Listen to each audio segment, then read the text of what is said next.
Your fear of failure is doing more damage than failure ever could. You're not stuck because you failed. You're stuck because you never even tried. You want to build something big? Start something bold. But every time you're about to move, you hear that voice. What if I mess up? What if I look stupid? What if I'm not ready? So you retreat, you label it, waiting for the right time. But it's fear in disguise. The truth? Most people aren't held back by their skills. They're held back by their own imagination, by the endless simulation of what could go wrong. So they delay.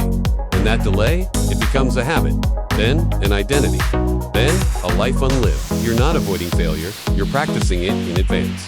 Every time you back away, you reinforce the belief that you can't do it. You slowly become what you fear, just without the lesson, the growth, or the story.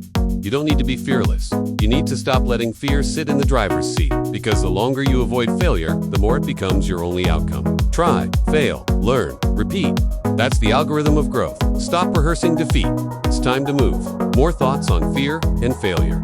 Do you ever feel like you're stuck in a loop? Like you keep repeating the same mistakes over and over again, but you can't seem to break the cycle. It's frustrating. It's disheartening. And most of all, it's confusing. You see, we all have fears. We all have things that we're afraid of. But fear itself is not the problem. It's what we do with our fear that matters. When we let our fear control us, when we let it dictate our actions or inaction, that's when it becomes a problem. Fear can paralyze us. It can make us feel like we're not good enough or that we're not ready. But the truth is that these feelings are just that. They're just feelings. They're not facts. We all have to start somewhere. We all have to take that first step, even if we're afraid. Even if we feel like we're not ready, because the reality is that we'll never feel 100% ready. There will always be something that we haven't prepared for, some angle that we haven't considered, some risk that we haven't calculated for. So what do? Do we let fear win? Do we let it keep us stuck? Or do we take a deep breath, acknowledge our fear, and then act despite it? Because the reality is that the only way to get over our fear is to face it head on, to confront it and realize that it's just a feeling that will pass. The longer we let it sit, the longer we let it fester, the worse it gets. But once we start moving, once we start taking action, no matter how small, that feeling starts to fade away. It loses its power over us. So, what are you afraid of? What's holding you back from taking that next step, from chasing that dream, from living that life? Is it fear of failure? Is it fear of success? Is it fear of the unknown? Whatever it is, I want you to know that you're not alone. We all have fears. We all have things that we're afraid of, but the choice is ultimately ours.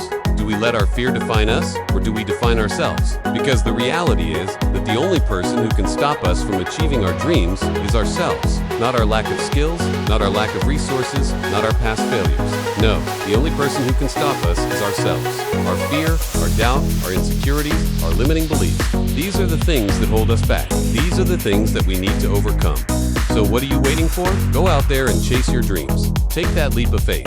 Embrace the fear and let it fuel you. Remember, the only way to get over our fear is to face it head on. So don't be afraid to fail. Failure is just another excuse to practice, to learn, and to grow. As the great philosopher Epicurus said, it is not that life is short, but that we waste a lot of it. So stop wasting your life and start living it to the fullest. Stop being afraid and start being brave. Stop doubting yourself and start believing in yourself. Because the only person who can make your dreams come true is you. Overthinking PH, thoughts that mess with your brain.